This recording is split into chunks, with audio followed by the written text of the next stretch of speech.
Πριν αρχίσω αυτές τις απλές σκέψεις που έχω γράψει και είναι γνωστές, θα ήθελα να πω λίγα λόγια για το δεσπότη σας.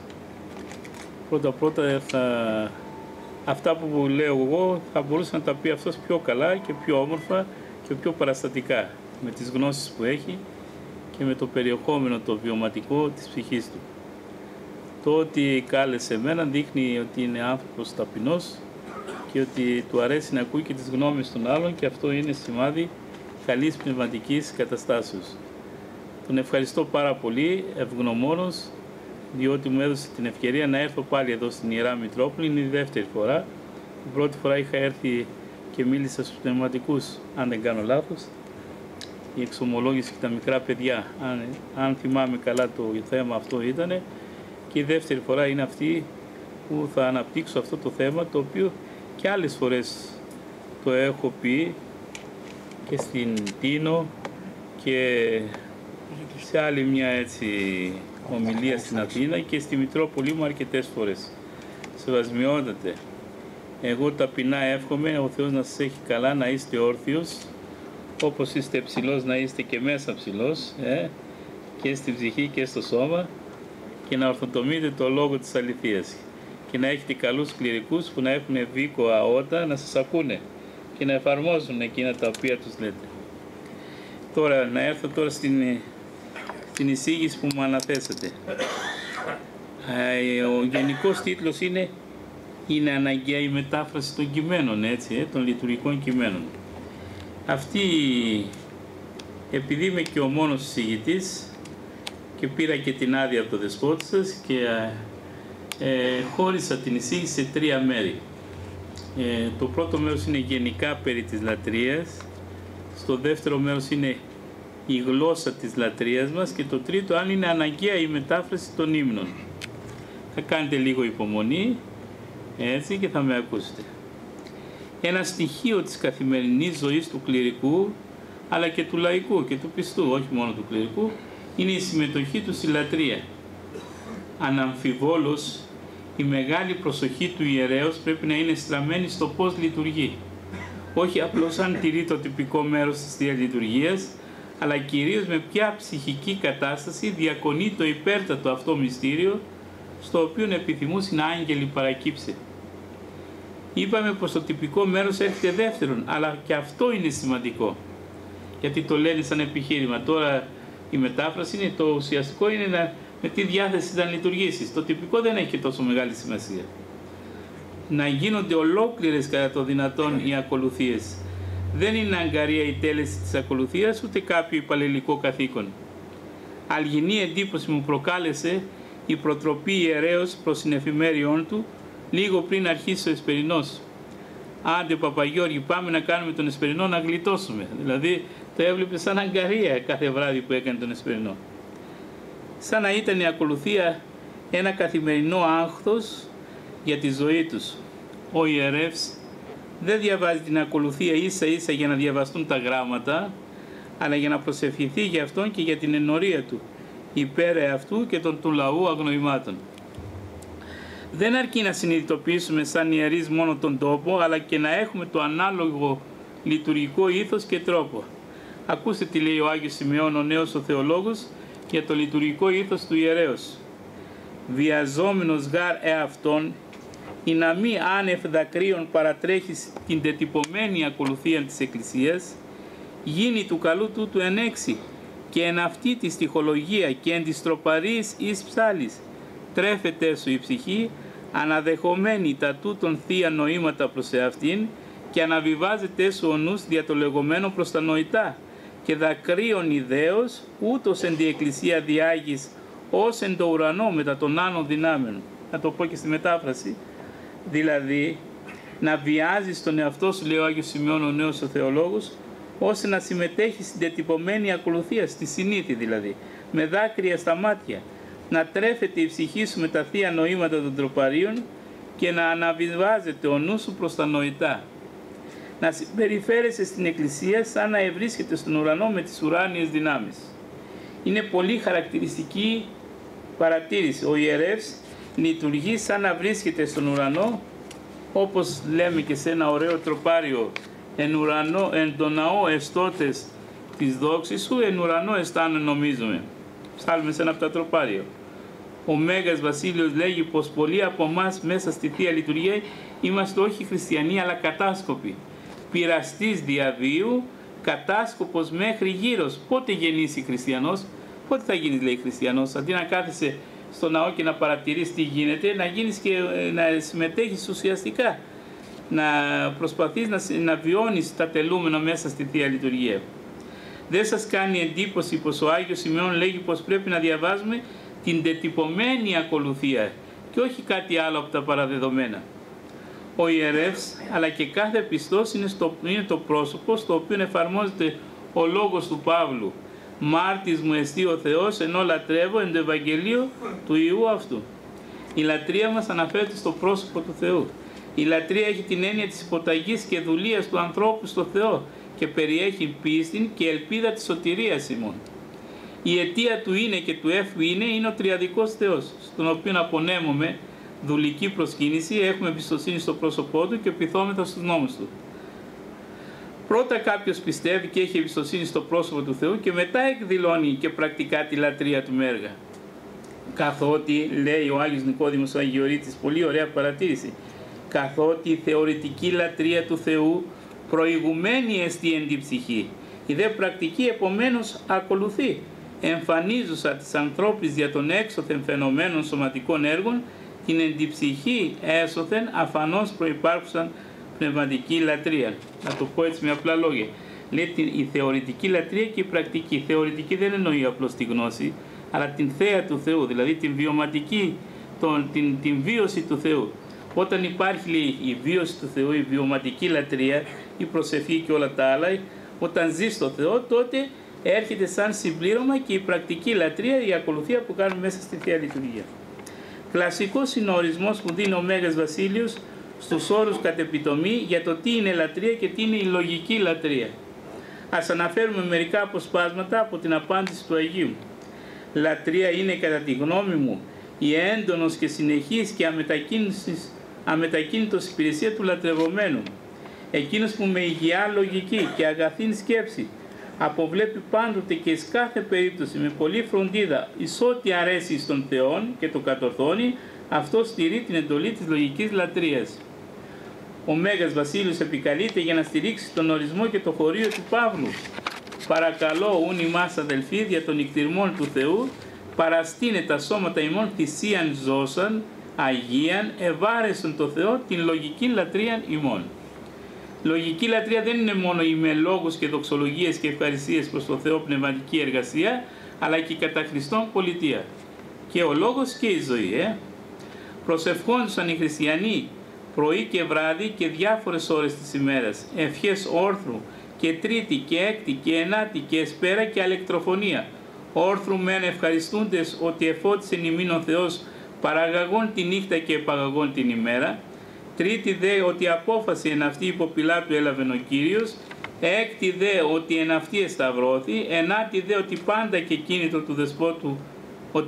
κίνητο του δεσπότου εσταυρωμένου, φρύτοντα την τόλμα των δισεβών Ιουδαίων, μη φέροντα του Κυρίου την ύβρη. Εσπέρα δε ευχαριστούντες ότι ημίν ανάπαυσιν έδωκε των καθημερινών κόπων την νύχταν και αλεκτριώνων δε κραυγή, τις πρωινές ο όρθρος δηλαδή, την ώραν ευαγγελίσασε την παρουσία της ημέρας, εις εργασίαν του φωτός έργων παρατηρούν οι αποστολικές διαταγές. Όλες αυτές οι ακολουθήσεις που υπάρχουν στο βιβλίο του ορολογίου της Εκκλησίας από αρχαιοτά των χρόνων έχουν κάποιον συμβολισμό, συνδεόμενο με τις δωρεές του Θεού στον άνθρωπο ή με τα πάθη και τη ζωή του Χριστού. Δεν υπάρχει ακάλυπτος χρόνος ως προς τις προσευχές κατά τη διάρκεια του 24ωρου.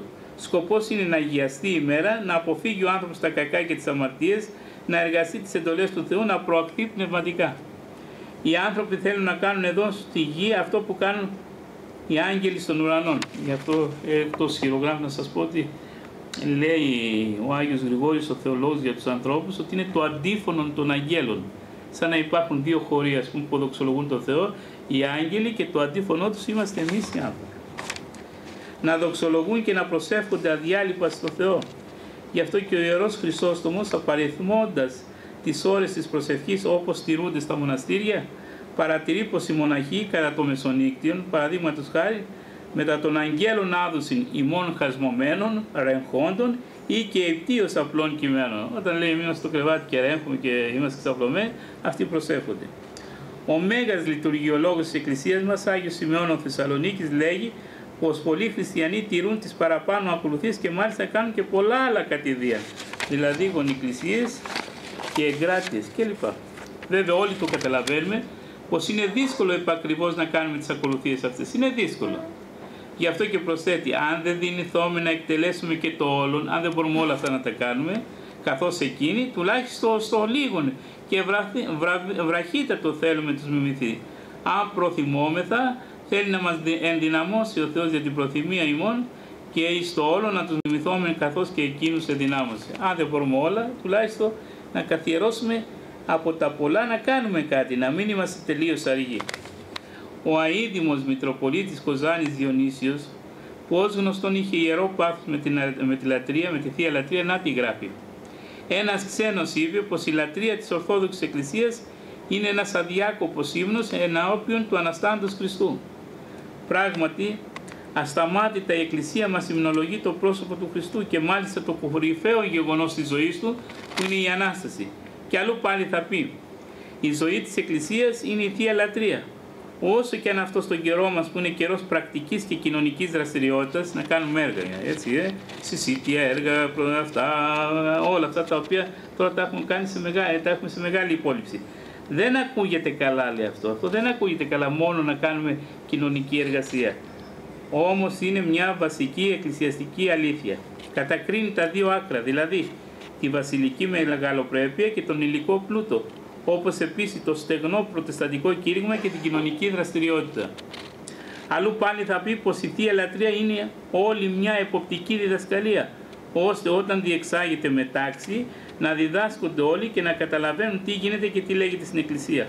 Ο αείδημος αρχιερεύς έφτασε στο σημείο να πει πως ούτε το κήρυγμα σαν απλή διδασκαλία, ούτε η κοινωνική δραστηριότητα κρατούν την Εκκλησία όσο η Θεία Λατρεία. Έφτασε στο σημείο αυτό. Κύρια εργασία του ιερός είναι να λειτουργεί και να κάνει τις ιερές ακολουθίες και μετά έρχονται όλα τα άλλα. Εμείς πρέπει να το καταλάβουμε αυτό, ότι η κύρια εργασία μας είναι να λειτουργούμε, μετά είναι όλα τα άλλα. Παραδείγματος χάρη που έχουν σχέση με τη διακονία του, όπως παραδείγματος χάρη η ανέγερση του λαού, ο καλοπισμός του και όλα τα άλλα που είπαμε προηγουμένως. Ο τρίτος κανόνας της Τετάρτης Οικουμενικής Συνόδου το επισημαίνει αυτό, χαρακτηριστικά λέει: αυτοί που εργολαβούν κοσμικά πράγματα και παραμελούν τις του Θεού λειτουργίες καταρρυθμούντες, υπόκεινται σε εκκλησιαστικά επιτίμια. Εδώ βέβαια ο κανόνας μιλάει για χωράφια, εσχροκέρδια, δουλειές ξένες προς το λειτουργήμα του ιερέως, διοικήσεις πραγμάτων κλπ. Εδώ ας μου επιτραπεί να θίξω μερικά ζητήματα. Υπάρχουν κληρικοί που μένουν μέσα στην πόλη, τώρα το λέω και για την επαρχία μου, ή που κατοικούν και στο χωριό, και δεν κάνουν ακολουθίες. Σπάνια να κάνουν όρθρο ή και εσπερινό. Προσωπικά είδα σε κάποια κομμόπολη της επαρχίας που υπηρετώ να πηγαίνουν άνθρωποι να παρακολουθήσουν τον εσπερινό και ο εφημέρης να μην πηγαίνει. Πήγαινα σε μια κομμόπολη της επαρχίας κάθε εβδομάδα και εξομολογούσα. Και μέχρι τώρα πάω και έβλεπα την ώρα που εξομολογούσα, χτυπούσε την καμπάνα ο νεοκόρος ότι είναι η ώρα του εσπερινού, ο παπάς δεν ερχόταν ποτέ και οι άνθρωποι πήγαιναν εκεί, κάναν το σταυρό τους, κάναβαν κεράκια και περιμέναν τον παπά και δεν ερχόταν ποτέ. Ποτέ δεν είναι. Είναι ευνόητο πως δεν πήγαινε ποτέ στον όρθρο. Σε κάποια μάλιστα παρατήρηση που του έγινε, απάντησε με ανέδεια. Ακούτε τι μου είπε. Πως δεν με ενδιαφέρει αυτά που λέτε και δεν στεναχωριέμαι γιατί ο δεσπότης μου δεν τα δίνει αυτά σημασία. Ήμουν αρχιμανδρίτης τότε. Ο δεσπότης μου δεν τα δίνει σημασία αυτά και δεν με νοιάζει. Λέει. Φοβόταν μόνο το δεσπότη του και αδιαφορούσε για το σκανδαλισμό των ανθρώπων, ενώ παρεφρονούσε παντελώς τον δεσπότη Χριστό, του οποίου διαχειριζόταν τη χάρη. Καταλάβατε. Ατέρμονες συζητήσεις κάνουν για τα πολιτικά και τα διάφορα κοινωνικά θέματα, ενώ τις ακολουθήσεις τις κάνουν βιαστικά, μουρμουρίζοντας μέσα από τα δόντια τους και περικόπτοντας όσο μπορούν. Φέρνουν μάλιστα και ευλογοφανείς παραδικαιολογίες. Παραδείγματος χάρη, κάνουμε ακολουθίες και κανείς δεν έρχεται. Τι καταλαβαίνουν οι άνθρωποι από αυτά που λέμε? Πρέπει να αλλάξει η λατρεία μας κλπ. Όλα αυτά είναι δικαιολογίες. Ο ιερεύς είτε είναι 10 μέσα στην εκκλησία, είτε οι 1000, είτε ένας ή και ένας, κάνει τις ακολουθίες του και δοξολογεί το Θεό και εύχεται για τους ανθρώπους και τον τόπο που υπηρετεί. Η προσπάθεια του ευλαβούς ιερέως ποτέ δεν πάει χαμένη, ποτέ. Δεν υπάρχει προσευχή που να πηγαίνει χαμένη, να μην έχει έτσι αντίκτυπο θετικό. Οπωσδήποτε θα καρποφορήσει. Ίσως ο διάδοχός του να γευτεί τους καρπούς των κόπων του, αλλά πάντως τίποτε δεν χάνεται. Εάν ο ίδιος δεν χαίρεται με τις ακολουθίες και τις λειτουργίες, πώς θα μεταδώσει στο ποιμνιό του την αντίληψη να συμμετέχουν συχνά στη λατρεία του Θεού. Αυτό είναι και το πρώτο από τα τρία μέρη της εισηγήσεως. Ας έρθουμε τώρα στο δεύτερο. Εδώ ας αναφέρουμε λίγα λόγια για τη γλώσσα της Θείας Λατρείας μας. Τη γλώσσα της Θείας Λατρείας μας. Η γλώσσα των ύμνων και των λειτουργικών κειμένων είναι ποιητική και μελωδική. Ο Μέγας Βασίλειος στην ερμηνεία του πρώτου ψαλμού λέγει πως παιδαγωγικά το Άγιο Πνεύμα το εκ της μελωδίας τεπνών της δόγμας την εγκατέμιξε. Ανέμιξε, λέει, τα δόγματα με τη μελωδία, για να τα παραδέχονται, δηλαδή τα δόγματα και τις διδασκαλίες της Εκκλησίας, οι άνθρωποι πιο εύκολα. Πιο εύκολα παραδέχεσαι ένα όταν το ακούς να το τραγουδούν και να το ψέλνουν, παρά όταν το λέει κάποιο σχήμα. Άλλωστε και οι παλαιοί αιρετικοί, όπως παραδείγματος χάρη οι Αριανοί κλπ., χρησιμοποιούσαν τη μουσική για να μεταδώσουν τις πλανεμένες διδασκαλίες τους. Το ξέρετε αυτό που έλεγαν μία είναι η δύναμη αλληλούια, σαν εφήμνιο, μία είναι η δύναμη αλληλούια. Εν αντιθέσει με τις Ορθοδόξους που έλεγαν για τα τρία πρόσωπα της Αγίας Τριάδος.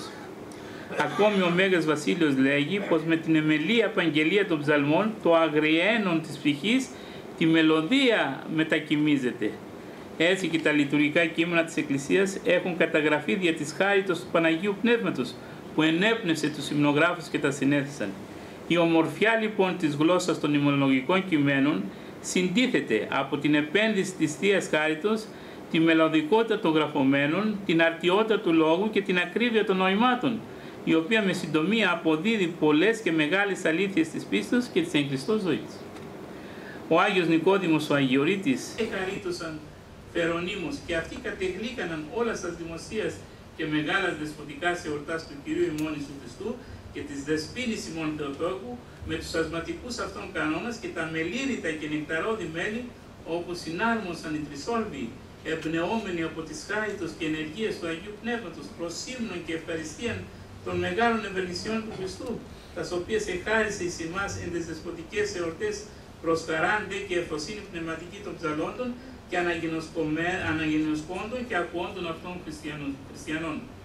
Όθεν λέγει, έρχεται τώρα και στους κοσμικούς συγγραφείς, δεν λέει μόνο τα αυτά, ο Σουίδας εν το λεξικό είπε το μέγα τούτο εγκόμιο περί των ασματικών κανόνων των δύο τούτων ιερών μελωδών. Λίγο το υπενθύμησε και ο Άγιος Πυραιός. Οι γουν ασματικοί κανόνες Ιωάννου και Κοσμά σύγκριση ου και δέξατο, ουδέ δέξονται μέχρι σαν ο καθημάς βίος περαιωθεί. Λέει, μέχρι ότου να τελειώσει η ζωή πάνω στη γη, δεν θα βρεθούν τροπάρια ή ύμνοι που να συγκριθούν με τα τροπάρια του Αγίου Ιωάννου του Δαμασκηνού και του Αγίου Κοσμά του Μελωδού. Ο πανθαύμαστος Άγιος Νικόδημος μας λέγει πως οι ιεροί υμνογράφοι εμπνεύστηκαν από το Άγιο Πνεύμα και έγραψαν έτσι τους ύμνους της Εκκλησίας. Ας μου επιτραπεί να αναφέρω επιγραμματικά μερικές σκέψεις διαφόρων λογίων και πεπαιδευμένων γύρω από την ωραιότητα και μουσικότητα και ποιητικότητα των λειτουργικών και υμνολογικών μας κειμένων. Να αναφέρω τη γνώμη του κορυφαίου λογοτέχνη Αλεξάνδρου Παπαδιαμάντου, που ήταν και ψάλτης και υμνογράφος. Έχει γράψει παρακλητικό κανόνι στην Παναγία την Κουνίσσα. Κάπου το βρήκα αυτόν τον κανόνα και τον διάβασα πολλές φορές, μου άρεσε πάρα πολύ. Θυμάμαι και το πρώτο τροπαριάκι, να δείτε τι μέτρο είχε και πόσο, ας πούμε, τι αντιθέσεις έχει, λέγει στην Παναγία ο Αλέξανδρος Παπαδιαμάντης. Νεκρώσε το έξω επιποθών και ζωοποιήσε νεκρωθέν το πνευματικό. Προσέ μόνην άχραντε προστρέχω, την αρρωγόν, την εμήν και προσπάθητα. Πάρα πολύ ωραίο, βλέπετε, και όλα είναι στο ίδιο στυλ. Στο ίδιο στυλ, τόσο ωραία είναι γραμμένα. Αυτός λοιπόν που ήξερε από μουσικά, ήξερε και από υμνογραφία, λέει: όθεν η γλώσσα, η σύν είναι γραμμένα τότε Ευαγγέλιο και τα ιερά άσματα, έχει το μοναδικό στον κόσμο προνόμιο να εξακολουθεί και μετά 20 αιώνες να είναι ζωντανή στην ακοή τουλάχιστον. Αν δοκιμάσει της να μεταφράσει ένα τροπάρι στη Δημόδη, τότε θα είδε ότι η γλώσσα της είναι ζωντανή στα ηρωικά και ερωτικά άσματα του λαού, λέει, τα δημοτικά τραγούδια που περιγράφουν τους αγώνες των πολεμιστών και περιγράφουν και τους έρωτες του λαού είναι ζωντανά τραγούδια. Τα ακούει άλλος και φαίνεται. Αλλά αυτή τη γλώσσα τη μεταφέρει στους ύμνους, τι γίνεται τότε? Ακούστε τι. Είναι, λέει, η γλώσσα αυτή, άμα μεταφερθεί στους ύμνους, είναι ψυχρά μέχρι νεκροφανίας. Μέχρι νεκροφανίας. Δηλαδή να σου δημιουργούν αισθήματα πώς αισθάνεσαι όταν πλησιάζει ο θάνατος, ας πούμε, αισθάνεσαι μια φοβερή κατάσταση. Έτσι ακριβώς λέει ο Παπαδιαμάντης, είναι η μετάφραση των ύμνων στη δημοτική. Για τα τροπάρια. Παραδείγματος χάρη, ανοίξω το στόμα μου και πληρωθήσετε πνεύματος. Πώς θα το μεταφράσουμε? Θα ανοίξω το στόμα μου και θα γεμίσει πνεύμα και λόγο θα βγάλω. Διότι πώς αλλιώς θα αποδοθεί η μεταφορά ή η μετονομία του ερεύξουμε? Ο Παπαδιαμάντης θεωρεί την πατροπαράδοτη μουσική αιτία να γίνουν τα ιερά άσματα προσβελή στο λαό και ακόμη να κατανοηθούν και ακόμη να κατανοηθεί η γλώσσα των Ευαγγελίων καλύτερα. Άλλος συγγραφέας, ο Στέλιος ο Ράμφος, θα πει πως ενώ τα πατερικά και βιβλικά κείμενα μεταφράζονται και τα αποδέχονται τα πληρώματα της Εκκλησίας, τα τροπάρια και οι ύμνοι τα αποδέχεται ο λαός όπως είναι. Όπως είναι. Είναι ισχυρότατη ψυχολογική αντίδραση των πιστών απέναντι στη μετάφραση. Ας ακούσουμε τον μεγάλο θεολόγο και επίσκοπο της εποχής μας, Μητροπολίτη Κοζάνης Διονύσιο. Λέει, η ιερά υμνολογία της Εκκλησίας μας είναι το τραγούδι της πίστεώς μας και την Αγία Γραφή και το μυστήριο της Θείας Οικονομίας, η γέννηση, το πάθος και την Ανάσταση του Κυρίου και την άθληση των μαρτύρων και την άσκηση των οσίων και τη μετάνοια και την εξομολόγησή μας και την προσευχή μας και την Θεία Λειτουργία, όλα τα ψάλουμε στην Θεία Λειτουργία. Πολύ σωστά είπε κάποιος ότι η Ορθόδοξος Εκκλησία είναι κοινωνία ανθρώπων, η οποία εις ακατάπαυστον ψαλμοδία στέκει λατρευτικός ενώπιον του μυστηρίου του εκνεκρών Αναστάντος. Και δεν ψάλλουμε απλώς, όπως το είπε ένας αρχαίος είπε, βρωτής ήδη στον αΐδη. Στους ανθρώπους του είναι πάρα πολύ ευχάριστο να τραγουδούν. Αλλά διότι μόνον έτσι με τη γλώσσα της πίστεως και της μουσικής δυνάμεθα να εκφράσουμε τους αλαλήτους στεναγμούς της καρδιάς μας και ακόμη να διδαχθούμε την πίστη μας. Είναι μεγίστη η παιδαγωγική και μορφωτική αξία των ιερών ύμνων της Εκκλησίας μας και είναι κρίμα και προς μεγάλη ζημία του λαού μας ότι τώρα πια ολίγοι αγαπούν και μανθάνουν να ψάλουν. Ο Κοζάνης Διονύσιος θεωρεί απαραίτητη την υμνολογία για τη βίωση του μυστηρίου της σωτηρίας. Ο μέγιστος θεολόγος της εποχής μας, γέροντας Σοφρόνιος του Έσεξ, θα πει για την ελληνική γλώσσα τα ακόλουθα. Οι Έλληνες με τη φιλοσοφία έφτασαν στα υψηλότερα δυνατά όρια αναπτύξεως του ανθρωπίνου πνεύματος και με τη γλώσσα παρουσίασαν την τελειότερη δυνατή μορφή εκφράσεως του ανθρωπίνου λόγου. Η μορφή αυτή της εκφράσεως προσέλαβε και χρησιμοποίησε κατά πρόνοια Θεού. Ο πατήρ Σοφρόνης λέει ότι ήταν πρόνοια του Θεού να χρησιμοποιηθεί η ελληνική γλώσσα για να γραφτούν οι ύμνοι. Ναι. Κατά πρόνοια Θεού στη λατρεία για 2.000 ετίες η Εκκλησία του Χριστού. Και τούτο διότι η λειτουργία ως το κορυφαίο μέσο αναφοράς του ανθρώπου προς τον Θεό είναι φυσικό να έχει ως εκφραστικό όργανο την κατά των δυνατών τελειότερη γλώσσα. Η ελληνική γλώσσα, λέει ο πατήρ Σοφρόνης, είναι η τελειότερη γλώσσα του κόσμου. Δεν υπάρχει πιο τέλειο. Η χρήση του τελειότερου γλωσσικού οργάνου που υπάρχει στις λειτουργικές συνάξεις βοηθεί τους πιστούς να διατηρήσουν την αίσθηση του τελείου και συμβάλλει στην πληρέστερη κοινωνία με το τέλειο. Φέρνει δε σαν παράδειγμα προς αποφυγή όμως την Αγγλικανική Εκκλησία που εισήγαγε απλούστερη λειτουργική γλώσσα στη λατρεία της και άμπλυνε τη λατρευτική διάθεση των πιστών και ζημίωσε τις λατρευτικές συνάξεις. Ο έτερος γέροντας της εποχής μας, Πορφύριος Καυσοκαλυβίτης, έχει και αυτός ενδιαφέρουσες απόψεις για το θέμα μας. Στο βιβλίο Γέροντος Πορφυρίου Καυσοκαλυβίτου, βίος και λόγοι, λέει τα εξής σημαντικά. Οι κανόνες, τα τροπάρια έχουν μέσα θησαυρούς. Σε αυτά βρίσκουμε τους τρόπους που μεταχειρίστηκαν οι Άγιοι για να αγαπήσουν τον Χριστό και να νικήσουν τον κακό. Προέτρεπε μάλιστα τους πιστούς με τα ακόλουθα. Γι' αυτό σας λέγω, το νου σας στους κανόνες, στα τροπάρια κλπ. Δοτείτε με την ψυχή σας αυτά, εντρυφάτε σε αυτά, απολαύστε τα. Εύχομαι να τα αγαπήσετε κι εσείς όπως και εγώ. Αλήθεια σας λέω, δεν τα χορταίνω, όλα μου αρέσουν και τα θυμάμαι. Να τα απαγγέλω, να τα ψάλω. Από τους κανόνες πήρα πάρα πολλά. Έτσι τα έζησα από μικρός. Εγώ τόσο τα αγαπούσα τα τροπάρια που με μια-δυο φορές που τα διάβασα τα μάθαινα απ' έξω. Εδώ βλέπουμε τον γέροντα Πορφύριο όχι μόνο να μην παραπονιέται για τη δύσκολο κατανόητη γλώσσα των τροπαρίων, αλλά και με πολύ ενθουσιασμό προέτρεπε τους πιστούς να τα μελετούν απορές τους. Ως παράδειγμα φέρνει τον εαυτό του που από πολύ μικρός, μολονότι σχεδόν αγράμματος, εντρυφούσε σε αυτά. Ας δούμε επιγραμματικά από τον γέροντα Πορφύριο τι λέγει για το μεγαλείο των τροπαρίων και της λειτουργικής γλώσσας. Οι πατέρες γράφουν τα κείμενά τους και τα τροπάρια με το πνεύμα του Άγιο. Γι' αυτό και κάνουν καλλιτεχνήματα. Κάθε λέξη είναι πελεκυμένη. Την τοποθετούν εκεί που χρειάζεται ώστε να μην εξέχει. Όπως ο κτίστης που θέλει να κτίσει το οικοδόμιο προσέχει την κάθε πέτρα που θα την βάλει, προσέχει το δέσιμο του τοίχου γιατί αλλιώς θα πέσει, έτσι και αυτός που γράφει την ευχή γράφει με τάξη, με αρμονία, γιατί και στην ψυχή του μέσα έχει αυτή την αρμονία. Μέσα του έχει αρμονία και γι' αυτό και γράφει τροπάρια αρμονικά. Ομοίως σε μια άλλη συζήτηση, ο Άγιος Γέροντας είχε πει για τη γλώσσα των λειτουργικών κειμένων την αρχαία ελληνική δηλαδή. Μ' αρέσει αυτή η γλώσσα. Δεν την καταλαβαίνω με ευκολία, αλλά μ' αρέσει. Μου φαίνεται πιο αγία. Δεν ξέρω γιατί, ίσως κάνω λάθος.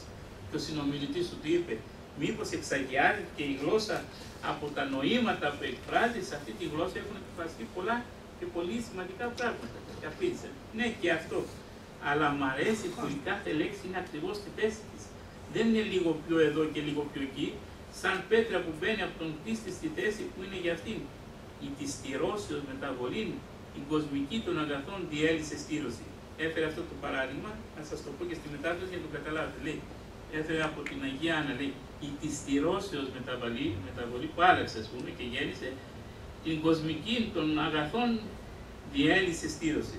Η μεταβολή της στηρώσεως της Άννης με τη γέννηση του Θεοτόκου Μαρίας διέλυσε την ακαρπία των αγαθών που μέχρι τότε υπήρχε στον κόσμο. Δηλαδή, ο πρώτος καλός καρπός του κόσμου ήταν η Παναγία. Πρόκειται για απόσπασμα από το δεύτερο τροπάριο της 8ης οδής του κανόνου του όρθου της εορτής της Γενεσίτης, όταν βλέπετε 5 λέξεις, τι βαθιά νοήματα έχει. Για να το επεξηγήσετε σε άλλες 15 σειρές. Άλλες 15 σειρές. Πόσα λέγει με λίγες λέξεις. Για να τα εξηγήσει θέλει πολλά λόγια. Μ' αρέσει σε αυτή την αρχαία γλώσσα που η κάθε λέξη είναι στη θέση της και δεν μπορείς με άλλη να πεις αυτό που λέει. Αλλού πάλι προσθέτει τα ακόλουθα. Η φράση, ας πούμε, εδώ θα ήθελα να με προσέχει. Η φράση λέει εν Χριστώ ζωή ή εν Χριστώ. Πώς τη μεταφράζουν αυτοί που είναι, λέει μέσα στο Χριστό. Μέσα στο Χριστό. Η φράση μέσα στο Χριστό διαφέρει από τη φράση εν το Χριστό. Εν το Χριστό είναι πιο δυνατή η έκφραση. Ενώ μέσα στο Χριστό είναι κάπως έτσι συγκεκριμένη. Ή εν Χριστώ. Και ας φαίνεται ότι είναι το ίδιο, λέει. Λοιπόν, έπρεπε να συνεχίσουν να μαθαίνουν τα αρχαία τα παιδιά και οι λογοτέχνες, οι ποιητές σας έγραφαν στη νέα όπως θέλουν. Και ας το διαβάζουν τα παιδιά και όλοι. Εκείνη τη γλώσσα όμως να μην την αφήσουμε. Δεν πρέπει. Φτωχαίνουμε πολύ.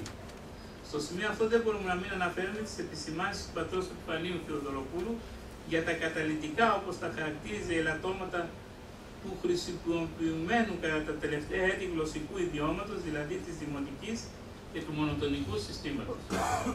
Ενδεικτικά ανέφερε ως πρώτο ελάττωμα την απελπιστική πτωχία. Λέει, με τη νέα ελληνική η γλώσσα φτωχαίνει πάρα πολύ. Ελάχιστος αριθμός λέξεων αποτελεί όλο τον πλούτο αυτού του ιδιώματος. Γενικές λέξεις και έννοιες, όπως για παράδειγμα φοβερός, τρομερός, σφαιρικός, αντικαθιστούν πλειάδα λέξεων που θα απέδιδαν με πολλή ακρίβεια την έννοια που προσδιορίζει. Μάλιστα, έχω εδώ πέρα και αυτό από το βιβλίο του που λέει: πήγαμε, λέει, εκδρομά και ήταν τρομερά όμορφα. Τρομερά όμορφα, πράγμα που είναι, λέει, απαράδεικτα από πλευράς, ας πούμε, γραμματικής. Τρομερά όμορφα. Ως δεύτερον, πάλι ενδεικτικά ανέφερε τους ανατριχιαστικούς φραστικούς βαρβαρισμούς. Καθεκάστην βλέπουμε ή ακούμε αποκρουστικότατας λέξεις και φράσεις όπως του πανεπιστήμιου, του πόλεμου. Και άλλα έχει. Του διαφωνούντα. Ο αγώνας διαξήθηκε. Και μια φορά που υπήρχε στην φιλοξία που έλεγε του καθήκου. Το καθήκον είναι το καθήκον του καθήκου. Έλεγε ο επίσημος, ο δημοσιογράφος του καθήκου. Γι' αυτό και ήταν τελείως αντίθετος προς τη γλωσσική μεταρρύθμιση των τελευταίων χρόνων στη χώρα μας και έγραφε ότι δεν απαιτείται να είναι κάποιος προφήτης για να πει ότι βαίνουμε ολοταχώς προς αγλωσσίαν. Λέει, θα καθαντήσουμε σαν τους σκύθες, έτσι. Τη σκυθική θα μιλάμε στο τέλος, όχι την ελληνική γλώσσα.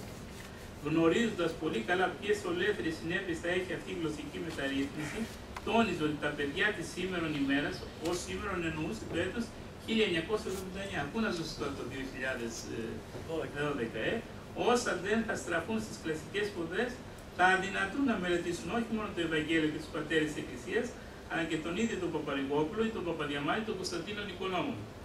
Σήμερα κανείς, αν έχει περατώσει τις γυμνασιακές σπουδές, έστω και αν στο μάθημα των αρχαίων έπιανε τη βάση, δεν αγνοεί την έννοια του αγαπήσομεν αλλήλους ή του ειρήνη πάση. Αύριο οι μαθητές γυμνασίου, και στην πρόβλεψή του αυτή δυστυχώς για μας δικαιώθηκε απολύτως, θα ρωτούν: μπαμπά, το πάση που είπε από πάση τι σημαίνει? Η πάσα που λέμε στο ποδόσφαιρο είναι, λέει ο γέροντας Επιφάνης. Οι ατίμητοι θησαυροί της λατρείας μας θα καταντήσουν για τις επερχόμενες γενιές κείμενα απλώς ακατάληπτα. Αλλά θα επιστρέψουμε στις παρατηρήσεις του γέροντος Πορφυρίου για τα λειτουργικά κείμενα. Γνωρίζοντας το μέγα πλούτο της γραφής και των πατερικών κειμένων και των υμνολογημάτων της λατρείας, ο γέροντας Πορφύριος συνιστούσε εν θέρμος τη συνεχή μελέτη τους με πόθεο ως το καλύτερο και ανέμακτο τρόπο αγιασμού των πιστών. Δηλαδή δεν αρκεί μόνο να τα διαβάσεις. Να έχεις και μέσα σου πόθο, δηλαδή να καταλαβαίνεις ότι αυτά είναι κείμενα που τα έχει εμπνεύσει το Άγιο Πνεύμα. Τότε καταβιώνεις καλύτερα. Έβαζε τους μαθητές του να του διαβάζουν αποσπάσματα από αυτά και τους τα ερμήνευε προκειμένου να τους μεταδώσει λίγο από τα σπουδαία νοήματά τους, καθώς και τον θείο έρωτά του προς αυτά. Και καθώς ερμήνευε τροπάρια των κανόνων, αναφωνούσε: είδατε τι βάθος έχει η γλώσσα μας, κρίμα! Την καταργήσανε και έχει τόσο πλούτο. Χωρίς αυτό το βάθος της γλώσσας, οι άνθρωποι γίνανε κουτί και δεν μπορεί να λειτουργήσει το μυαλό. Έχει σχέση με τη ζωή μας την πνευματική. Και ξέρουμε τη λεπτολόγηση των νοημάτων της γραφής. Λέει αυτό που κάνανε να μεταφράζουν τα τροπάρια, όχι μόνο αυτό είναι η γλώσσα μας, αλλά λέει ο γέροντας ο Πορφύριος ότι γίναμε περισσότερο κουτί, πιο κουτί. Και δεν μπορεί να λειτουργήσει σωστά το μυαλό μας. Αλλά χρειάζεται και μελέτη, όχι απλώς να μελετάμε, αλλά να τα ξαναμελετάμε. Δεν είναι ματοπονία. Όσο το μελετάμε, τόσο τα καταλαβαίνουμε με τη χάρη του Θεού. Και αυτό για τη σωτηρία μας. Ιδιαίτερα άρεσαν στο γέροντα οι αμβικοί κανόνες, γιατί έχουν υψηλά νοήματα. Και να σημειωθεί ότι μόλις τρίτη δημοτικού πρέπει να ήταν, έτσι. Τρίτη δημοτικού, ναι. Βλέπουμε ότι δεν θεωρούσε περιττά τα τροπάρια αυτά λόγω της εξαιρετικής δύσκολης γλώσσας του. Δεν μιλούσε για μετάφραση της λειτουργικής γλώσσας, αλλά αντίθετα τόνιζε με ενθουσιασμό τη μεγάλη αναγκαιότητα της εκμάθησης της αρχαίας ελληνικής γλώσσας. Έλεγε κάποτε: χθες μιλήσανε στον Παρνασσό, πήγε και παρακολούθησε μια διάλειμμα στον Παρνασσό ο γέροντας Πορφύριος. Και τι ωραία πράγματα είπαν, προσπαθούν τώρα να επαναφέρουν τα αρχαία ελληνικά. Εγώ λέγω δεν μπορούν να τη φέρουν τη γλώσσα πάλι. Έτσι που πάμε, τα παιδιά στην εκκλησία αρχίζουν να μην καταλαβαίνουν το Ευαγγέλιο. Πολύ άσχημο πράγμα. Εμένα κλωτσάει η καρδιά μου. Πρέπει να φωνάξουμε τώρα και να τονίσουμε ότι δεν πρέπει να ξεχάσουμε την ελληνική γλώσσα. Πολύ εξαρτάται από τι θα γίνει από τους καθηγητές. Χωρίς να δημιουργείται πείσμα στους πεναντίους, έλεγε στους καθηγητές, το απευθυνόταν και λέει: χωρίς να δημιουργείται αντιπαράθεση, πείσμα στους πεναντίους, αλλά με αγάπη Χριστού θα λέτε στους μαθητάς σας για τα ελληνικά. Να πάτε σήμερα να αγοράσετε ένα βιβλίο που έγραψε ένας καθηγητής, είναι σχολικό, με αρχαία ελληνικά. Μεγάλα συγχαρητήρια ανήκουν στον καθηγητή για την προσπάθεια που έκανε να διατηρήσει τη γλώσσα των Ευαγγελίων και των Πατέρων, αλλά και τη σοφία που μεταχειρίστηκε. Δηλαδή, δεν έκανε συλλαλητήριο για να διαγείρει τους ομοειδεάτες του που αγαπούν τη γλώσσα, δεν έκανε τέτοια πράγματα. Αλλά ανέμακτα, απλά, σιωπηλά αγωνίζεται να κάνει τα Ελληνόπουλα να αγαπήσουν τη γλώσσα των προγόνων τους. Επίσης, ο γέροντας Πορφύριος, βαδίζοντας τα χνάρια του Μεγάλου Βασιλείου, που όπως είδαμε πιο πάνω εξυμνούσε τη μελωδικότητα των ύμνων της Εκκλησίας, τόνιζε πως η ελληνική γλώσσα είναι μουσική.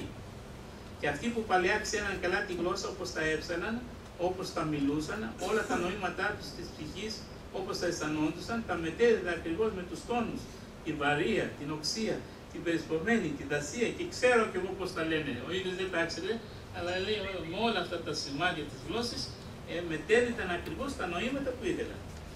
Η ελληνική γλώσσα έχει πολύτιμους θησαυρούς. Είναι η γλώσσα που την επλούτησαν οι Έλληνες πατέρες. Οι Έλληνες πατέρες τόσο ωραία και την επόρνευσαν. Με άλλα λόγια, ο Άγιος Γέροντας υπογράμμιζε ότι η αρχαία ελληνική γλώσσα δεν μεταδίδει απλώς μηνύματα και πληροφορίες, αλλά με τον εκφραστικό και λεξικολογικό πλούτο της, τους τόνους και τα πνεύματα και τον τρόπο προφοράς της μετέδιδε και τα συναισθήματα και όλο το πνευματικό και εσωτερικό κόσμο αυτού που έγραφε ή ομιλούσε με άφταστη ακρίβεια και λεπτότητα. Γι' αυτό και το μέτρο της αρχαίας ελληνικής ήταν και ονομαζόταν προσοδιακόν. Διότι, όπως σημειώνει ο Γέροντας Πορφύριος, η γλώσσα ήταν σαν οδή, προσοδιακό. Αντίθετα, το παροδία είναι παρά την οδή. Αυτό είναι χαρακτηριστικό. Οι μεταφράσεις είναι παρά την οδή. Αυτά που άμα διατηρήσουμε τη γλώσσα μας, διατηρούν το προσοδιακό μέτρο. Δηλαδή παράτερο, χωρίς δηλαδή την οδή, ενώ το άλλο είναι συνοδή, σύμφωνα με την οδή. Επίσης και ο πασίγνωστος Γέρον Παΐσιος, αναφερόμενος στην αρχαία ελληνική γλώσσα, λέει τα εξής σπουδαία και προφητικά. Είναι και μερικοί, λέει ο Γέροντας Παΐσιος, που πάνε να κάνουν μια νέα γλώσσα. Η ελληνική όμως γλώσσα έχει γλώσσα. Εντός, σε εισαγωγικά. Η ελληνική όμως γλώσσα έχει γλώσσα εντός εισαγωγικών από τις πύρινες γλώσσες της Πεντηκοστής. Γι' αυτό οικονόμησε ο Θεός και η Παλαιά Διαθήκη μεταφράστηκε από τους Εβδομήντα στην ελληνική γλώσσα και το Ευαγγέλιο γράφτηκε στην ελληνική γλώσσα. Αν δεν ξέρει αρχαία ελληνικά κάποιος και ασχολείται με δόγμα, μπορεί να πλανηθεί. Και εμείς καταργήσαμε τα αρχαία στα σχολεία. Μετά από λίγο θα έρχονται οι Γερμανοί να διδάσκουν αρχαία στα δικά μας πανεπιστήμια. Τότε θα καταλάβουν οι δικοί μας την αξία που έχουν τα αρχαία ελληνικά, αφού πρώτα γίνουν ρεζίλοι και θα πούν για η εκκλησία που κρατούσε τα αρχαία.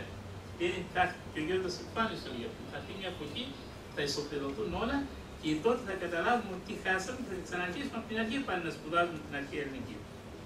Παρόμοια προφητεία έχει διατυπώσει και ο Γέροντας Πορφύριος λέγοντας: η γλώσσα είναι σπουδαίο πράγμα. Έχουν πει τόσο βαθιά πράγματα σε αυτή τη γλώσσα και δεν πρέπει εμείς να την αφήσουμε γιατί θα φτωχύνουμε πολύ. Θα καταργηθούν όλα ύστερα από χρόνια οι άνθρωποι, θα αναζητήσουν πάλι την παλιά γλώσσα και τα κείμενα εκείνα γιατί θα κουραστούν, θα αδειάσουν. Η γλώσσα που χρησιμοποιεί ο παλιός έχει σημασία. Ομοίως και ο μακαριστός γεροντάς του πατήρ Εφάνης Θοδωρόπουλος με την οξυδέρκεια που τον χαρακτήριζε όταν από την πολιτεία καθιερώθηκε δημοτική και δίη καταργήθηκε η καταρρεύουσα, έγραφε τα εξής. Επιδείνωση των πραγμάτων ενδέχεται να είδαμε. Ώρα και θέσπιση μονοτονικού. Βελτίωση όχι. Ακόμα δεν είχε θεσπιστεί το μονοτονικό. Καταργήθηκε η καταρρεύουσα και γράφουν στη δημοτική. Βελτίωση όχι. Μόνο όταν θα φτάσουμε στην παντελήνα γλωσσία με τους γριλισμούς, μόνο τότε θα αφυπνιστεί η πολιτεία και θα πραγματοποιήσει στροφή 180 μοιρών. Είμαι θα βέβαιη περί τούτου. Αυτό το θεωρούσε βέβαιο ότι θα ξαναγυρίσουμε πάλι στην παλιά μας, στην παλιά μορφή της γλώσσας. Ας δούμε όμως και τη γνώμη ενός συγχρόνου μας πολύ λογίου ανθρώπου, του καθηγητή Γεώργιου Κορπινιώτη. Ο εν λόγω διαπρεπής καθηγητής σε κάποιο δημοσίευμα για την ποίηση της Μεγάλης Εβδομάδας στην εφημερίδα Βήμα, μεταξύ όλων γράφει και τα παρακάτω. Πολύ ωραία είναι αυτό που λέει τώρα τα παρακάτω. Εδώ παραπάνω οι γέροντες λέγανε γενικά, αλλά αυτός πιάνει και ειδικά σημεία. Στον προσεκτικό ακροατή των ύμνων της Μεγάλης Εβδομάδος γίνεται αισθητή, χωρίς να είναι πάντοτε συνειδητή, η μουσικότητα που παράγεται από την παρήχηση συγκεκριμένων φθόγκων. Είναι εμφανής λόγου χάρη η παρήχηση σε στίχους όπως Ιούδας, ο δούλος και δόλιος, ο μαθητής και επίκουλος, ο φίλος και διάβολος. Και Ιούδας ο προδότης δόλιος όν, δολίο φιλήματι παρέδωκε το σωτήρα Κύριο και Δεσπότη. Μεγάλη Πέμπτη. Φαίνεται στο να κάθει στο ύμνο σε στίχους όπως γνώσιν άγνωστον γνώνε η Παρθένος ζητούσα, με τη μουσικότητα που βγαίνει από το στοιχείο της ετυμολογικής επανάληψης. Το ίδιο και στα εγκόμια της Μεγάλης Παρασκευής. Θάνατον, θανάτο, θανατής, Θεέ μου, Θεία σου δυναστεία. Είσαι τροπάρι της Μεγάλης Πέμπτης. Έστησαν τα τριάκοντα αργύρια τη τιμή του τετυπωμένου, όν ετιμήσατε από Ιόνι Ζαΐ. Τα γλωσσικά αυτά στοιχεία παρατηρεί ο καθηγητής, όπως η σωρατική παράθεση συνωνύμων με διαφόρου βαθμού σημειολογικές αποχρώσεις, όχι μόνο δεν επιβαρύνει το λόγο, αλλά αυξάνει κλιματικά την ένταση των λογισμών. Αυτά τα άμα τα καταλάβεις και διαβάσεις, σου φέρνουν μια εφορία, μια πνευματική εφορία. Αλλά και θαυμάζεις την οξυδέρκεια των υμνογράφων. Φέρνει σαν παράδειγμα το ιδιόμερο της Μεγάλης Τρίτης, ο νυμφίος, ο κάλλιο ωραίος παραπάντα ανθρώπους, την δυσίμωνά μου μορφή των δεσμάτων απαμφίεσων και στολής δόξης κοσμήσας της εις ωραιότητος, διότι μόνο αφεδρών ανάδειξο της βασιλείας του. Και λέγει πως αυτό το τροπάριο και τα όμοιά του δημιουργούν ποίηση που μπορεί, λέει ο Βαμπινιώτης, αυτά λέει τα τροπάρια και τα όμοιά τους δημιουργούν ποίηση που μπορεί να συγκριθεί ποιήση ιστορίες με οποιοδήποτε λυρικό κοσμικό ποίημα. Πάρε το καλύτερο κοσμικό ποιητή και πάρε τον τύπο στους σcenογράφους, θα δεις ότι τα ποίηματα αυτά τα ειρηνογραφικά δεν έχουν να ζημιωθούν τίποτα, ούτε μπορούν να ζημιωθούν από τον καλύτερο ποιητή, τον πιο καλό ποιητή. Αλλού θα πει πως η εκκλησική υμνογραφία είναι ό,τι πιο απαιτητικό και λεπτό στην ποίηση. Τελειώνοντας αυτή την παράδοση, λίγα μήναν ακόμη, κάντε λίγη υπομονή έτσι. Τελειώνοντας αυτή την παράδοση των δομών των διαφόρων γερόντων, ειδικό να πω και ειδικά θα πω και μια γνώμη του γέροντος Πορφυρού για τα υμνολογικά βιβλία της Εκκλησίας, όπως το Ψαλτήρι, Παρακλητική, Μηναίο, Θεοτοκάριο, Τριώδιο και Τικοσάριο. Ήθελε στο μοναστήρι που ίδρυσε στο Μήλεση το κέντρο βάρους των ασχολιών, οι μοναχές του ίδιου να το ρίξουν στο Πανεπιστήμιο της Εκκλησίας. Αυτό το πανεπιστήμιο ήταν όλα αυτά τα βιβλία που αναφέρω. Έλεγε οι μοναχοί φοιτούν σε ένα πανεπιστήμιο. Ποιο είναι το πανεπιστήμιο, λέει? Η Θεία Λατρεία. Σαν συμπέρασμα στα όλα αυτά που παραθέσαμε, τα τόσο απλά και απέραντα και χωρίς ειδικές αξιώσεις, είναι πως όλα αυτά τα κείμενα που είναι γραμμένα στη λειτουργική γλώσσα της Εκκλησίας μας, χωρίς φυσικά να αναγνωρίζουμε ιερές γλώσσες. Εμείς δεν αναγνωρίζουμε ιερές γλώσσες. Μην φανταστείτε τα λατινικά, ξέρω εγώ, τα ελληνικά και τα εβραϊκά. Δεν υπάρχουν ιερές γλώσσες. Είναι μέγας θησαυρός πνευματικός για μας.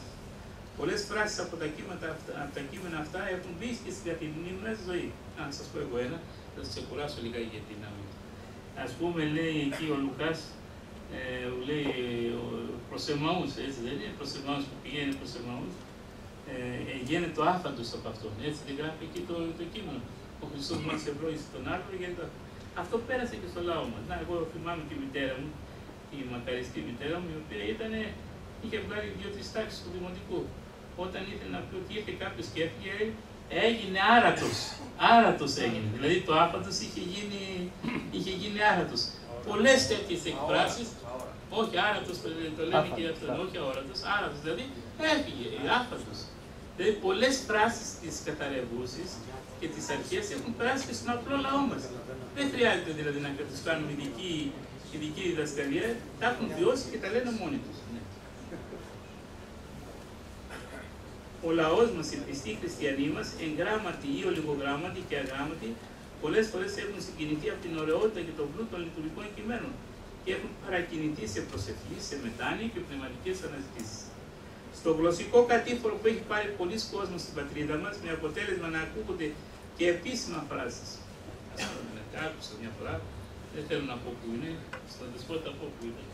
Άκουσα να λέγεται των ισχυών των διατάξεων. Των ισχυών των διατάξεων. Το ένα να είναι αρσενικό και το άλλο θηλυκό. Και η Ιερά Σύνοδος λαμβάνει υπόψη. Η Ιερά Σύνοδος λαμβάνει υπόψη. Τα άκουσα εγώ ίδιος. Εγώ ίδιος, καταλάβετε, ναι. Μου έκανε μεγάλη εντύπωση.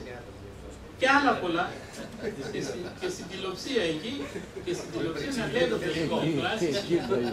Ορίστε. Εκεί γίνεται χαμός. Και εκεί και έξω, παντού γίνεται γεωργία. Να δείτε στην τηλεοψία δημοσιογράφους επιφανιστάτους, το τι λένε θα φρίξετε, ας πούμε. Μερικές φορές με έπαιρνα στο πειρασμό και τα έγραφα εκεί, με σκοπό να τα πω, αλλά ή να έπαιρνα στο σταθμό τηλέφωνο να πω τι είναι αυτό που. Και με λεζάντες από κάτω, τεράστιες έτσι, οι οποίες ήταν τελείως λαντασμένες. Αλλά η Ιερά Σύνοδος λαμβάνει υπόψη, δεν το θυμάμαι. Αυτοί που εντρυφούν στα λειτουργικά και υμνολογικά κείμενα θα ωφεληθούν πολύ από την υμνολογία. Αναφορικός τώρα με το θέμα της γλωσσικής μεταρρύθμισης, καταρχήν πονάμε βλέποντας, όπως ακριβώς το είχαν προβλέψει και προείπει Άγιοι και σοφοί κληρικοί, όταν συνέβηκε η γλωσσική μεταρρύθμιση, τα παιδιά μας και τους νέους μας σήμερα να μην γνωρίζουν τις στοιχειώδεις λέξεις που ήξεραν παλαιότερα και ολιγογράμματοι άνθρωποι. Ρώτησε έναν μαθητή ηλικίου, τρίτη ηλικίου, στα Γιάννητσά, θυμάμαι εκεί, τον Γεωργάκη, τι θα πει σήμερα που ακούσαμε στην παραβολή, δεν μου έδωσε ερήφιον του καλού Σαμαρίτη για να εφραντώ με τους φίλους. Τι θα πει ερήφιον? Του Ασώτου. Τι θα πει ερήφιον του? Μου λέει, με κοίταξε, τρίτη ηλικίου είχε βγάλει. Με κοίταξε, Ερήφιο μου λέει σημαίνει κάτι σαν ερείπιο. Ναι, σαν ερείπιο, καταλάβατε. Ερήφιο είναι κάτι σαν ερήφιο. Που αυτό το ερήφιο παλαιότερα το ήξεραν και οι παντελώσα γράμματα. Παντελώσα γράμματα. Επίσης, μια καθηγήτρια είπε αυτό που έλεγε ο Γεωργιοφάνιος, που ήταν λιγάκι έτσι πέρπερος, επειδή είπα τη λέξη τηλεοψία, λέει χρησιμοποιείται λέξεις οι οποίες είναι δύσκολες για να εντυπωσιάσει. Γιατί λέω να εντυπωσιάσω. Είπα τη σωστή λέξη. Από πού είναι, μου λέει σωστή, ήταν και φιλόλογος. Λέω η τηλεοψία είναι η σωστή λέξη, όχι τηλεόραση, διότι όλα τα παράγωγα του ορό βγαίνουν από το μέλλοντα. Βιοψία, θεοψία, νεκροψία και τηλεοψία. Δεν είπα εγώ κάτι για να εντυπωσιάσω, είπα τη σωστή λέξη. Κακώς έχει επικρατήσει, είναι ιδιωματισμός η τηλεόραση. Κανονικά έπρεπε να λέγεται τηλεοψία. Όπως είναι και τα παράγωγα του μέλλοντος, του ρήματος ορά. Ναι. Με έβλεπε παράξενα. Σαν της έλεγα κάτι που ήταν από την κινέζικη γλώσσα. Δεν κάνω λόγο για τα λειτουργικά κείμενα, γιατί κανείς απελπίζεται από την άγνοια των ειδημόνων. Αντίθετα, πάρα πολλοί πιστοί που πηγαίνουν στην Εκκλησία και πιστεύουν βαθιά, συναισθάνονται το νόημα και πολλές φορές αναζητούν την ερμηνεία. Αποξενώθηκε ο λαός μας από τη λειτουργική ζωή. Γι' αυτό και παρουσιάζει τα αρνητικά αυτά φαινόμενα. Κάτι πρέπει να κάνουμε όλοι μας. Να μην χάσουμε αυτό το πλούτο μας, το έθνο μας, συνδεόμενο με την Εκκλησία, διατήρησε εν πολύ στη γλώσσα του κατά τον καιρό της δουλείας, ακούγοντας τους ωραίους ύμνους και το Ευαγγέλιο. Σήμερα, ζώντας με μεγάλη ελευθερία και άνεση, μαθαίνουμε πολλές γλώσσες υπολογιστών και συστημάτων και χάσαμε την ομορφιά της γλώσσας και μάλιστα αποκοπήκαμε από τη λειτουργική μας ζωή. Γι' αυτό και είναι πολύ σπουδαίες και επίκαιρες οι παρατηρήσεις του γέροντος Πορφυρίου. Η αφοσίωση, η απασχόληση με τους ύμνους και τα αναγνώσματα είναι μεγάλο πράγμα για μένα. Πολύ μεγάλο, γιατί αγιάζει το άνθρωπος χωρίς να το καταλάβει. Αποκτάει και αγάπη και ταπείνωση και όλα ακούγοντας των Αγίων τα λόγια του μηνέου, της παρακλητικής κλπ. Ωφελείται πάρα πολύ. Να ενδιατρύψουμε εκεί. Αυτό πρέπει να είναι καθημερινό εντρύφημά μας μέσα στην Εκκλησία. Και έχουμε και στην τρίτη έτσι, παράγραφο που είναι σύντομη. Από όλα όσα υπόθηκαν προηγουμένως, νομίζω ότι πλέον είναι εύκολη η απάντηση στο ερώτημα αν είναι αναγκαία η γλωσσική μετάδοση των λειτουργικών κειμένων. Έτσι. Από όλα αυτά που είπαμε και εσείς έχετε βγάλει συμπέρασμα. Προσωπικά, στο σημείο αυτό θα σας αναφέρω δύο περιστατικά που έχουν σχέση με τον αείμνημο Μητροπολίτη Διονύσιο. Θα τα πω έτσι απ' έξω και θα σας ξεκουράσω. Το ένα περιστατικό είναι ότι εγώ πήγαινα και τον συναντούσα πολύ συχνά. Ήταν και πολύ κοντά στην Έδισσα. Ήταν και λόγιος και του άρεσαν έτσι να πηγαίνουν κληρικοί να του μιλάνε για αυτά τα πατηλατρία κλπ. Και μια φορά και όσες ακολουθίες έγραφα, τις πρώτες ακολουθίες, τις έστειλα να μου διορθώσει. Τώρα είμαι 63 ετών, μπορώ να πω έτσι, χωρίς να μην πάρετε για υπερήφανο. Μου πάντοτε μου είναι καλά λόγια έτσι. Αν και μερικές φορές μου έκανε και παρατηρήσεις. Παραδείγματος χάρη, σε ένα τροπάριο είχα γράψει για τις ιδέες των αρετών και μου έγραψε πάνω στην Εκκλησία δεν υπάρχει κοινωνία ιδεών, κοινωνία προσώπων υπάρχει. Δεν πρέπει να λες για ιδέες μέσα στην Εκκλησία. Εγώ το είχα δει εκεί στην Μαρία την Αιγυπτία που λέει εν ψυχή έγραψε αρετών ιδέας και το χρησιμοποίησε. Λέει όχι, είναι λάθος αυτό. Στην Εκκλησία μας υπάρχουν πρόσωπα, δεν υπάρχουν ιδέες.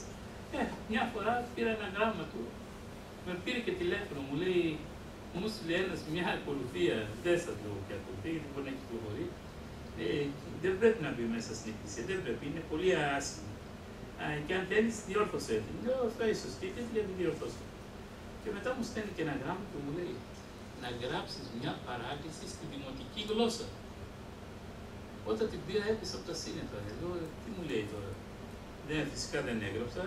Είχε βγει και τότε και ένα στο Βόλο ένα βιβλίο που είχαν με ένας ψιέρης, πώς το λέγανε. Είχε μεταφράσει 600 τόσους ύμνους εκεί, με αρχιερατικό πρόλογο παρακαλώ, και είχαν ακουστεί φοβερά πράγματα τότε, τον είχαν κατακρίνει οι πάντες. Ναι. Είχε γίνει καταγγέλας τους και αντικείμενο πολλών περιπληκτικών σχολείων. Και για να πω την αλήθεια, είχα επηρεαστεί και από αυτό. Και πήγα και τον βρήκα και του λέω, γέροντα, εγώ δεν μπορώ να γράψω τέτοιο πράγμα. Αν γίνει κάποια μεταβολή στη λατρεία, πρέπει να γίνει από μεγάλους Αγίους της Εκκλησίας μας, που έχουν εμπνευστεί από το Άγιο Πνεύμα και αυτό που θα προσφέρουν είναι προσφορά του Αγίου Πνεύματος, ότι έτσι έπρεπε, έτσι είναι το θέλημα του Θεού. Εγώ δεν μπορώ να το βγει, διότι θα φάω όλες τις πέτρες του κόσμου. Εσείς όμως εδώ που είστε επίσκοπος με μεγάλο κύριος, γράφετε εσείς μια ακολουθία. Λέει, δεν μπορώ να το κάνω. Γιατί δεν μπορείτε να το κάνετε, γιατί θα υποστώ κι εγώ αυτά που μου είπες, δηλαδή θα υποστώ την κατακραυγή του κόσμου. Και έτσι σταμάτησε εκεί. Ένα δεύτερο περιστατικό, το διηγήθηκε ο Καρπενησίου Νικόλος, το είπα και σε ένα συνέδριο εκεί στην Τίνο, και είναι και γραμμένο κάπου στην εκκλησία.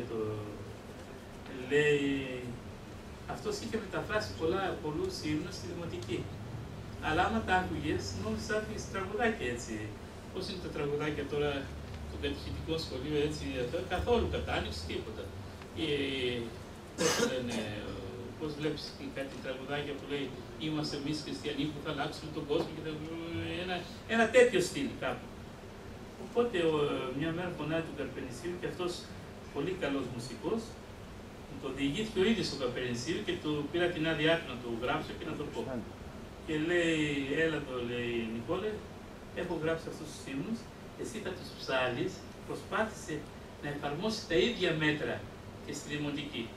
Και εγώ θα τους συνοδεύω στο πιάνο. Άρχισε να τους ψέρνει, αυτό στο πιάνο, στο τέλος όταν τελείωσαν, λέει, ρωτάει τον Νικόλο, πώς σου φάνηκαν, δεν απίτησα μου λέει εγώ, το ρώτησα όμως και του είπα, εσένα πώς σου φάνηκαν, δεν βγαίνουν μου λέει, και εμένα και εγώ και στο συμπέρασμα αυτό κατέληξα, ότι δεν υπάρχει αρμονία μεταξύ της μουσικής και της μεταφράσεως των ύμνων και σταμάτησαν εκεί, δηλαδή καταλάβαιναν και αυτοί που ήταν τόσο δόκιμος, ιδίως ο Κοζάνης ήταν πολύ δόκιμος στις μεταφράσεις, μετέφρασε και τη Θεία Λειτουργία, ότι δεν βγαίνουν. Όσο και να προσπαθείς, δεν βγαίνει έτσι στη Δημοτική. Δεν αποδίδεται το νόημα επακριβώς, έτσι. Δεν είναι κάτι τελείως διαφορετικό. Ας δούμε όμως και μερικά παραδείγματα από υμνολογικά κείμενα γραμμένα στη Δημοτική. Τώρα έχει κυκλοφορήσει και μια αυτή, δεν θέλω να πω ποιανού είναι, γιατί το σχολίασε και δημοσία και δεν θέλω να το επαναλάβω. Μου ήρθε μια ακολουθία για τον Γέροντα Παΐσιο στη Δημοτική, στην τελεία Δημοτική. Μπορεί να σας ήρθε και εσάς. Ήρθε στην τελεία Δημοτική. Λοιπόν, υπάρχουν, μελετώντας τα, κανείς διαπιστώνει, τροπάρια στην τελεία Δημοτική, ότι δεν είναι περισσότερα κατανοητά από τους πιστούς. Ο Τσολάκης, αυτός ο καθηγητής, ο Χρήστος ο Τσολάκης, που πέθανε τώρα τελευταία, καθηγητής του Πανεπιστήμιου της Θεσσαλονίκης, γλωσσολογίας, βγήκε και είπε, λέει, εγώ είμαι υπέρ της Δημοτικής, αλλά τα τροπάρια της Εκκλησίας δεν μεταφράζονται. Ας πούμε, αν είναι πάντα πεπλήρωτε φωτός, ουρανώστε και γη και τα κατακτώνει. Πώς μπορεί να το μεταφράσει αυτό? Δεν μεταφράζεται, λέει αυτό. Θα μείνει όπως είναι. Πολλά θα μείνουν όπως είναι. Ή κύριε, ας μας ελεήσεις, πες το κύριε ελέησον, πιο πολύ το αισθάνεται το άλλος, παρά κύριε, ας μας ελεήσει, περιφραστικά. Περιφραστικά. Λέει λοιπόν, η γλώσσα των παραδεδομένων υμνολογημάτων, των παραδόσεων, έχει μια ιεροπρέπεια, καλλιέπεια, μέτρο και μουσικότητα. Ακούστε μια έκφραση από την ακολουθία γραμμένη στη Δημοτική για τον πατέρα Παΐσιο. Ο προσπάθησε ο υμνογράφος που είναι σπουδαίος υμνογράφος, γιατί γράφηκε στην αρχαία ελληνική, στην λειτουργική γλώσσα και στη δημοτική. Αλλά προσπάθησε να μεταφέρει το μέτρο από την αρχαία στη δημοτική. Άκουτε τι λέει. Στο χώμα αφήνοντας τη πηχή στο όχημα, πας ίσια Παΐσι για τον παράδεισο. Σαν κανένα λεωφορείο. Μάλλον λοιπόν, πας ίσια Παΐσι για τον παράδεισο. Άρα σε ένα λεωφορείο και τρέχει εκεί και πάει. Μάλλον αντί για κατάνοιξη γεννά μια φεδρότητα και έναν αστερισμό. Πας ίσια Παΐσι για τον παράδεισο. Γίνεται αποιεροποίηση των τροπαρίων. Αποιεροποίηση.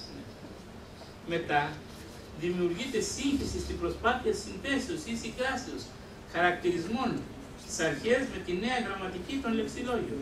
Δεν κατορθώνει ο ποιητής να μεταφέρει των πιστών στην αίσθηση του τελείου και του υπερφυσικού. Διαβάζοντας το τροπάριο, καταλαβαίνεις ότι έχει ένα τέλειο δημιουργείο. Στη δημοτική ανακατεύονται, τύποι της καταρρεύουσης, τις αρχές της δημοτικής. Αποιεροποιείται το κείμενο. Ο ποιητής να μεταφέρει την αίσθηση του τελείου και του υπερφυσικού. Καταντά ζωγραφιά περισσότερο ή λιγότερο όμορφη, όχι όμως αγιογραφία, η οποία εκφράζει τη σύζευξη υλικού κόσμου και του υπερφύσιμου. Τα υμνολογήματα διεγείρουν τον άνθρωπο σε κατάνοιξη, του δημιουργούν διάθεση για προσευχή, τον προκαλούν σε βαθιά αναζήτηση του Θεού. Στην παλιά υμνογραφική γλώσσα που χρησιμοποιείται η αρχαία ελληνική είναι συχνότατο το υπερβατό σχήμα. Η διαφορετική τοποθέτηση του υποκειμένου, ρήματος, αντικειμένου του προσδιορισμού. Όσοι έχουν διαβάσει ξέρουν. Μπορεί να είναι μια μετοχή στην αρχή και το ρήμα να είναι στο τελευταίο. Είναι ποιητική έκφραση αυτή. Ναι. Ανάλογα με το τι θέλει ο συγγραφέας να τονίσει και πώς να το εκφράσει. Στη νέα ελληνική τα πράγματα είναι πιο αυστηρά. Είναι πολύ πιο σπάνια η αλλαγή των όρων μέσα στην πρόταση. Πολλές φορές έχουμε νεοελληνική γλώσσα με αρχαιοελληνική σύνταξη. Παραδείγματος χάρη, στην προμνημονευτική ακολουθία για τον πατέρα Παΐσιο διαβάζουμε, ακούτε. Ως τεχνίτης ακάματος μαρετές θείου πνεύματος, της ψυχής σου σκάλιζε στο ξυλόγλυπτο, λέει για τον πατέρα Παΐσιο. Της τελειότητας δίνοντας το σχήμα Παΐσιο και Χριστού την ομορφιά και ευλογία το χάρισες. Πάτερ έπειτα στους πιστούς της Αγίας Εκκλησίας που τιμούν και μεγαλύνουν την αησέβαστη μνήμη σου. Τελικά, του Χριστού την ομορφιά δεν έχει το αντικείμενο, δεν υπάρχει αντικείμενο, είναι έτσι ξεκρέμαστο, το περισσότερο είναι ξεκρέμαστο. Από μουσικής πλευράς πρέπει να υπογραμμίσουμε ότι τα παραδοσιακά λειτουργικά μέλη έχουν συνδεθεί με βάση τη συγκεκριμένη λειτουργική γλώσσα. Έτσι δεν θα είναι ποτέ δυνατόν να διασωθεί με ακρίβεια το ίδιο ακουστικό αποτέλεσμα στο οποίο προβλέπουν οι παλαιοί και οι νεότεροι υμνογράφοι της Εκκλησίας. Η περιφραστικότητα της ελληνικής καταστρέφει την ακρίβεια και τη μελωδικότητα της αρχαίας. Θεωρείται κατώτερο εργαλείο η νέα ελληνική. Όχι ότι δεν εμείς κηρύττουμε στη νέα ελληνική, έτσι δεν είναι, αλλά στα υμνογραφήματα δεν μπορεί να την χρησιμοποιήσει. Θεωρείται κατώτερο εργαλείο από τους ειδικούς στη δημοτική γλώσσα για να εκφράσει τα νοήματα των τροπαρίων. Η αντικατάσταση μάλιστα γνωστών λειτουργικών εκφράσεων με εκφράσεις υποθομελουμένες, λέει ο καθηγητής Γεώργιος Φίλιας, μπορεί να ξενήσει και ακόμη να προκαλέσει αντί για κατάνοιξη τη μηδία και να καταστρέψει την ιδιαίτερη ευαίσθηση ιεροπρέπεια της λατρείας. Ο καθηγητής Γεώργιος Φίλιας θεωρεί ακόμη και βεβήλωση της λατρείας η προσπάθεια αυτή. Η χρήση της δημοτικής ως λειτουργικής γλώσσας απαιτεί ανάλογη μουσική προσαρμογή όλων των εκκλησιαστικών μελών. Σε άλλες ορθόδοξες χώρες προσπάθησαν να προσαρμόσουν τη βυζαντινή μουσική στη γλώσσα τους, όπως τη ρωσική, η σερβική. Και άκουσα και μια ακολουθία του Αγίου Νεκταρίου στη φιλανδική γλώσσα, με βυζαντινούς χαρακτήρες. Και πολύ μου άρεσε. Να δείτε τι ιεροπρέπεια είχε. Δηλαδή η βυζαντινή μουσική, άσχετα τώρα με τη γλώσσα εδώ, μπορεί να ιεροποιήσει και κείμενα άλλων γνωστών. Η εισαγωγή ύμνων στη δημοτική θα προκαλέσει τριγμό στη λατρεία της Εκκλησίας μας. Είδατε τι έγινε με τη Δευτέρα Βατικάνιο Σύνοδο του Παπισμού. Η ελευθερία που έδωσε παρακίνησε πολλούς εκ των καθολικών ιερέων να αυτοσχεδιάζουν και έτσι δημιούργησαν μια τεράστια ομοιομορφία στη λατρεία τους. Τώρα δεν μπορούν να μαζέψουν αυτά που δημιούργησε η Σύνοδός τους. Ο καθένας λειτουργεί όπως θέλει, μεταφράζει όπως θέλει κλπ. Ακόμη και αυτοί οι προτεστάντες λένε ότι καλά κάνετε και διατηρείτε τα άμφια σας όπως είναι σήμερα. Εμείς τα απλοποιήσαμε και στο τέλος χάσαμε πάρα πολύ από το ιερόν της λατρείας μας. Ήδη με τις μεταφράσεις των ευχών πάρα πολλοί αυτοσχεδιάζουν και επικρατεί σύγχυση. Πιστεύω πως εάν γίνει κάτι τέτοιο και με τους ύμνους θα δημιουργηθεί αβυσσαλαία κατάσταση, αβυσσαλαία. Δεν είμαστε οπαδοί της αιρέσεως των τριγλωσσιτών, αλλά θα ήταν πολύ βαρύ να εγκαταλείψουμε την παραδεδομένη λειτουργική γλώσσα και να αυτοσχεδιάζουμε εν πολλής με λεκτικά υμνολογικά σχήματα της νεότερης και ασχημάτιστης εν πολλής δημοτικής γλώσσας. Οι ειδικοί λένε πως η συγγραφή των ευχών και οι ποιητές των ύμνων